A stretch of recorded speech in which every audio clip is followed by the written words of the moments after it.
ನಮಸ್ಕಾರ, very good morning. ನೀವು ನೋಡ್ತಾ ಇದ್ದೀರಾ ಅಶ್ವವೇಗ ನ್ಯೂಸ್ ಬ್ಲಾಸ್ಟ್. ನಾನು ಮಹೇಶ್ ಎಂ ದಂಡು. ಇಡೀ ದೇಶದಲ್ಲಿ ಅತಿ ದೊಡ್ಡ ಸಮಸ್ಯೆ ಅಂದರೆ ನಿರುದ್ಯೋಗ. ಈಗ ಈ ನಿರುದ್ಯೋಗಕ್ಕೆ ಸಂಬಂಧಪಟ್ಟಂತೆ ಪೌರ ಕಾರ್ಮಿಕರ ಹುದ್ದೆಗೂ ಕೂಡ ಸಾಕಷ್ಟು ಡಿಮ್ಯಾಂಡ್ ಬಂದಿರುವಂಥದ್ದು. ಹಾಗಾದರೆ ಯಾವ ಕಾರಣಕ್ಕಾಗಿ ಈ ರೀತಿಯ ಡಿಮ್ಯಾಂಡ್ ಬಂದಿದೆ ಅನ್ನೋದ್ರ ಕಂಪ್ಲೀಟ್ ಡೀಟೇಲ್ಸನ್ನು ಕೊಡ್ತಾ ಹೋಗ್ತೀನಿ. ಇದೇ ಕ್ಷಣದ ವಿಶೇಷ, ಕೆಲಸ ಬೇಕು ಕೆಲಸ.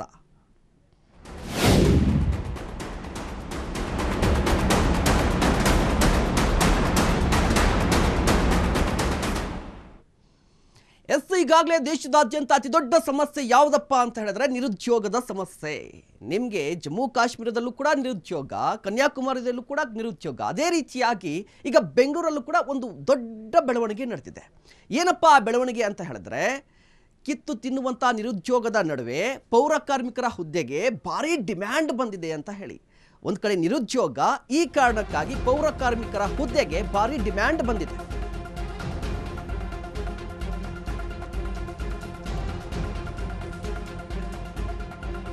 ಬೆಂಗಳೂರು ನಗರ ಸ್ವಚ್ಛತೆಗೆ ಇಳಿಯಲಿದ್ದಾರೆ 8,000 ಮಹಿಳೆಯರು. ಬಿಬಿಎಂಪಿಗೆ ಬಂದ ಅರ್ಜಿಗಳಲ್ಲಿ ಮೇಲುಜಾತಿಯವರದ್ದೇ ಮೇಲುಗೈ. ಇದು ಸಮಾನತೆಯ ಕ್ರಾಂತಿಯೋ ಅಥವಾ ನಿರುದ್ಯೋಗದ ಆಹಾಕಾರವೋ? ಕೆಲಸ ಬೇಕು ಕೆಲಸ. ಇದು ಅಶ್ವವೇಗ ನ್ಯೂಸ್ನ ಮೆಗಾ ಎಕ್ಸ್ಕ್ಲೂಸಿವ್ ಸ್ಟೋರಿ. ಕಿತ್ತು ತಿನ್ನುವಂತಹ ನಿರುದ್ಯೋಗ, ಇದರ ನಡುವೆ ಪೌರ ಕಾರ್ಮಿಕರ ಹುದ್ದೆಗೆ ಭಾರಿ ಡಿಮ್ಯಾಂಡ್ ಬಂದಿದೆ. ಬರೋಬ್ಬರಿ 8,000 ಮಹಿಳೆಯರು ಈ ಬಾರಿ ಸ್ವಚ್ಛತೆಗೆ ಇಳಿದ್ರೆ, ಈ ಪೈಕಿ ಬಿಬಿಎಂಪಿಗೆ ಅರ್ಜಿ ಬಂದಿದೆ. ಇದರಲ್ಲಿ ಮೇಲುಜಾತಿಯವರೇ ಮೇಲುಗೈಯನ್ನ ಸಾಧಿಸಿದ್ದಾರೆ. ಇದು ಸಮಾನತೆಯ ಕ್ರಾಂತಿಯೋ ಅಥವಾ ನಿರುದ್ಯೋಗದ ಆಹಾಕಾರವೋ? ಅಶ್ವವೇಗ ನ್ಯೂಸ್ನಲ್ಲಿ ಮೆಗಾ ಎಕ್ಸ್ಕ್ಲೂಸಿವ್ ಸ್ಟೋರಿ ಇದೆ. ಏನು ಎಕ್ಸ್ಕ್ಲೂಸಿವ್ ಸ್ಟೋರಿ? ಯಾವ ಕಾರಣಕ್ಕಾಗಿ ಪೌರ ಕಾರ್ಮಿಕರ ಹುದ್ದೆ ಸ್ವಚ್ಛತೆ ಮಾಡುವಂಥದ್ದು ದೇಶದಾದ್ಯಂತ ಪೌರ ಕಾರ್ಮಿಕರಿದ್ದಾರೆ. ಅದೇ ರೀತಿಯಾಗಿ ಬಿಬಿಎಂಪಿಗೆ ಸಂಬಂಧಪಟ್ಟಂತೆ ಬಿಬಿಎಂಪಿಯಲ್ಲೂ ಕೂಡ ಪೌರ ಕಾರ್ಮಿಕರಿದ್ದಾರೆ, ಸ್ವಚ್ಛತೆಯನ್ನ ಮಾಡ್ತಾ ಇರ್ತಾರೆ. ಇದಕ್ಕೆ ಸಂಬಂಧಪಟ್ಟಂತೆ ಮೆಗಾ ಎಕ್ಸ್ಕ್ಲೂಸಿವ್ ಸುದ್ದಿ ಇವತ್ತು ನಿಮ್ಮ ಅಶ್ವವೇಗ ನ್ಯೂಸ್ನಲ್ಲಿ. ಏನ್ ಸುದ್ದಿ ಇವತ್ತು ಅಂತ ಹೇಳಿದ್ರೆ, ನಿರುದ್ಯೋಗದ ಸಮಸ್ಯೆ. ಎಂತಹ ನಿರುದ್ಯೋಗ ಅಂತ ಹೇಳಿದ್ರೆ, ಡಿಗ್ರಿ, ಡಬಲ್ ಡಿಗ್ರಿ ಮಾಡಿರುವಂತಹ ಸಾಕಷ್ಟು ಮಂದಿ ಈಗ ಕಸ ಗುಡಿಸುವಂತಹ ಕೆಲಸಕ್ಕೆ ಅರ್ಜಿಗಳನ್ನ ಹಾಕ್ತಾ ಇದ್ದಾರೆ. ಒಂದು ಕಡೆ ಬಿಬಿಎಂಪಿ ದೊಡ್ಡ ಇತಿಹಾಸವನ್ನ ನಿರ್ಮಾಣ ಮಾಡಲಿಕ್ಕೆ ಹೋಗಿದೆ. ಈಗಾಗಲೇ ನಿರುದ್ಯೋಗದ ಸಮಸ್ಯೆ ದೇಶದಾದ್ಯಂತ ಇರುವಂತದ್ದು. ದೇಶದಾದ್ಯಂತ ನಿರುದ್ಯೋಗದ ಸಮಸ್ಯೆ ಇದೆ. ಇದರ ಜೊತೆಗೆ ಈಗ ಬಿಬಿಎಂಪಿ ಒಂದು ಇತಿಹಾಸಕ್ಕೆ ಕೈ ಹಾಕಿರುವಂಥದ್ದು, ಒಂದು ಚರಿತ್ರೆಯನ್ನು ನಿರ್ಮಾಣ ಮಾಡುವ ಎಲ್ಲ ಸಾಧ್ಯತೆ ಇದೆ. ಏನಪ್ಪ ಚರಿತ್ರೆ ಅಂತ ಹೇಳಿದ್ರೆ, ಇತಿಹಾಸ ಬರೆದಿದೆ ಬಿಬಿಎಂಪಿ ಆಡಳಿತ ಇಲಾಖೆ. ಸರ್ವ ಧರ್ಮಕ್ಕೂ ಕೂಡ ಜೈ ಅಂತ ಹೇಳ್ತಾ ಇರುವಂಥದ್ದು. ಬಿಬಿಎಂಪಿ ಇತಿಹಾಸದಲ್ಲೇ ಹೊಸ ಮೈಲಿಗಲ್ಲು ಸೃಷ್ಟಿಯಾಗುವ ಎಲ್ಲ ಲಕ್ಷಣಗಳು ಇವೆ. ಇತಿಹಾಸ ಬರೆದಿದೆ ಬಿಬಿಎಂಪಿ ಆಡಳಿತ ಇಲಾಖೆ.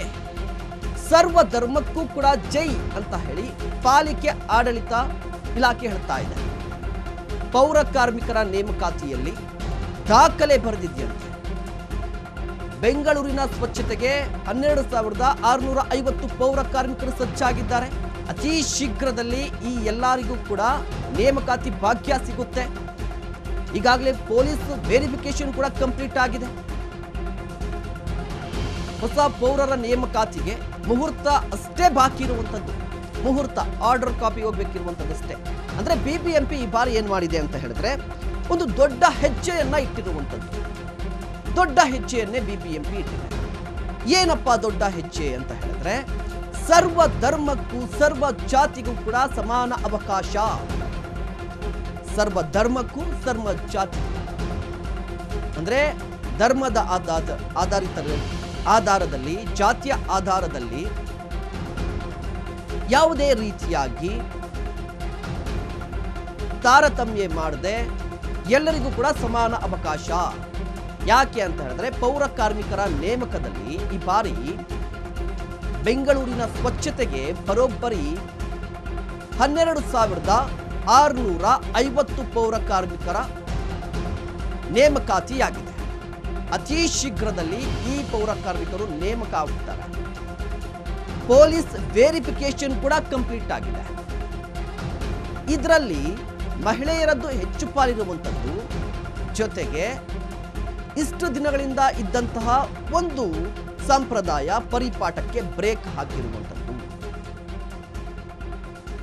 ಹಾಗಾದ್ರೆ ನೀವು ಕೇಳ್ಬೋದು, ಏನ್ ಸರ್ ನಿರುದ್ಯೋಗ ಅಂತೀರಿ, ಪೌರ ಕಾರ್ಮಿಕರಂತೀರಿ, ಪಾಲಿಕೆ ಅಂತೀರಿ, ಏನ್ ಸಮಾಚಾರ ಅಂತ.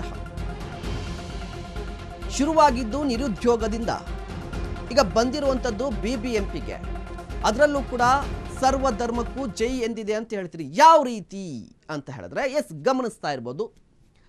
ಈ ಡಾಕ್ಯುಮೆಂಟ್ ಅನ್ನ ನೋಡಿ, ಆ ಡಾಕ್ಯುಮೆಂಟ್ ಗಮನಿಸ್ತಾ ಇರ್ಬೋದು. ಆ ಡಾಕ್ಯುಮೆಂಟ್ ಅನ್ನ ನೋಡಿ, ಜಸ್ಟ್ ನೋಡಿ ಡಾಕ್ಯುಮೆಂಟ್ ಅನ್ನಂತ. ಅದಾದ ಬಳಿಕ ಏನು ಸ್ಟೋರಿ, ಏನು ಕತೆ, ನಿರುದ್ಯೋಗಕ್ಕೂ BBMP ಪಾಲಿಕೆಗೂ ಜೊತೆಗೆ ಪೌರ ಕಾರ್ಮಿಕರಿಗೂ ಏನು ಸಂಬಂಧ ಅಂತ ಡೀಟೇಲ್ಡ್ ಆಗಿ ಹೇಳ್ತಾ ಹೋಗ್ತೀನಿ.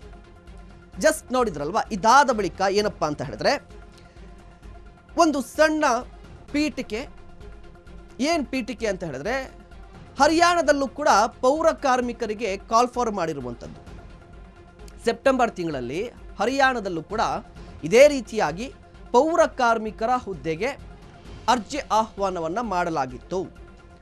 ಆ ಸಂದರ್ಭದಲ್ಲಿ ಅರ್ಜಿಗಳು ಅಲ್ಲಿ ಖಾಲಿ ಇರುವಂಥದ್ದು 1000 ಅಷ್ಟೇನೆ, ಬಟ್ ಅರ್ಜಿಗಳು ಬಂದಿದ್ದು ಲಕ್ಷಾಂತರ ಅರ್ಜಿಗಳು ಬಂತು ಹರಿಯಾಣದಲ್ಲಿ.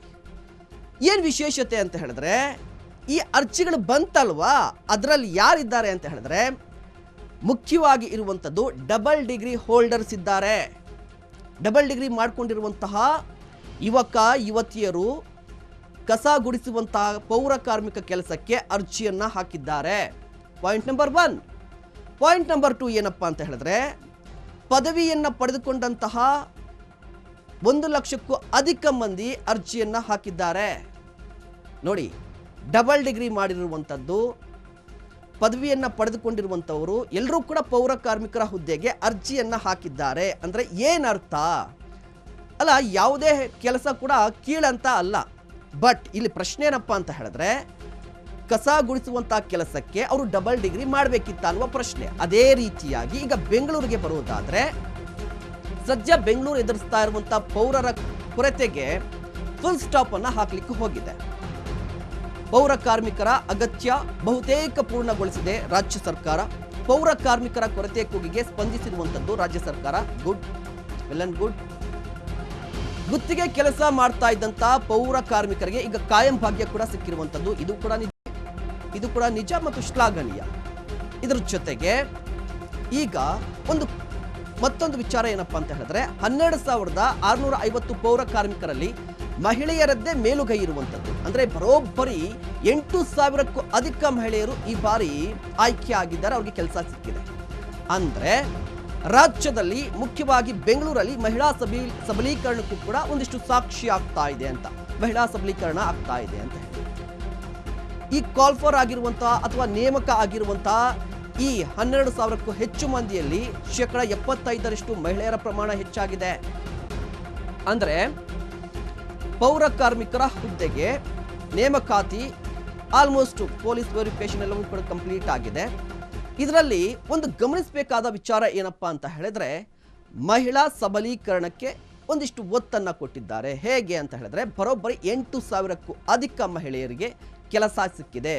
ಆಲ್ಮೋಸ್ಟ್ 75% ಈಗ ನೇಮಕಾತಿ ಆಗಿರುವ ಈ ಪೈಕಿ 75% ಅಂದರೆ 12,000ಕ್ಕೂ ಅಧಿಕ ಮಂದಿಯನ್ನು ನೇಮಕ ಮಾಡಿಕೊಂಡಿದ್ರೆ 8,000ಕ್ಕೂ ಅಧಿಕ ಮಹಿಳೆಯರಿಗೆ ಅವಕಾಶವನ್ನು ಕೊಟ್ಟಿದ್ದಾರೆ. ನೀವು ಕೂಡ ಗಮನಿಸ್ತಾ ಇರ್ಬೋದು, ನಾರ್ಮಲ್ ಆಗಿ ನಾವು ಕೂಡ ಗಮನಿಸ್ತಾ ಇರ್ತೀವಿ. ಬೆಳಗ್ಗೆ ಟೈಮಲ್ಲಿ ಏನಾದರೂ ಓಡಾಡ್ತಾ ಇದ್ರೆ ಮಹಿಳೆಯರು ಕಸವನ್ನು ಗುಡಿಸ್ತಾ ಇರ್ತಾರೆ. ಅದೇ ರೀತಿಯಾಗಿ ಒಂದಷ್ಟು ಮತ್ತೆ ಅವಕಾಶ ಜಾಸ್ತಿ ಮಾಡಿರುವಂಥದ್ದು. ಇದ್ರ ಜೊತೆಗೆ ಏನಪ್ಪ ಅಂತ ಹೇಳಿದ್ರೆ, ಕಾಯಂ ಮಾಡಿರುವಂಥದ್ದು. ಇಷ್ಟು ದಿನಗಳ ಕಾಲ ಒಂದು ಹೋರಾಟ ಇತ್ತು ಪೌರ ಕಾರ್ಮಿಕರದ್ದು, ಗುತ್ತಿಗೆ ಆಧಾರದಲ್ಲಿ ತೆಗೆದುಕೊಂಡಿದ್ದಾರೆ, ಯಾವುದೇ ರೀತಿಯ ಸೌಲಭ್ಯ ಇಲ್ಲ ಅಂತ ಹೇಳಿ, ಭದ್ರತೆ ಕೂಡ ಇಲ್ಲ ಅಂತ ಹೇಳ್ತಾ ಇದ್ರು. ಬಟ್ ಈಗ ಎಲ್ಲವೂ ಕೂಡ ಕಾಯಂಗೊಳಿಸಿರುವಂಥದ್ದು. ಇದು ವೆಲ್ ಅಂಡ್ ಗುಡ್. ಬಟ್ ಇದರಲ್ಲಿ ಹೊಸ ಕ್ರಾಂತಿ ಏನು?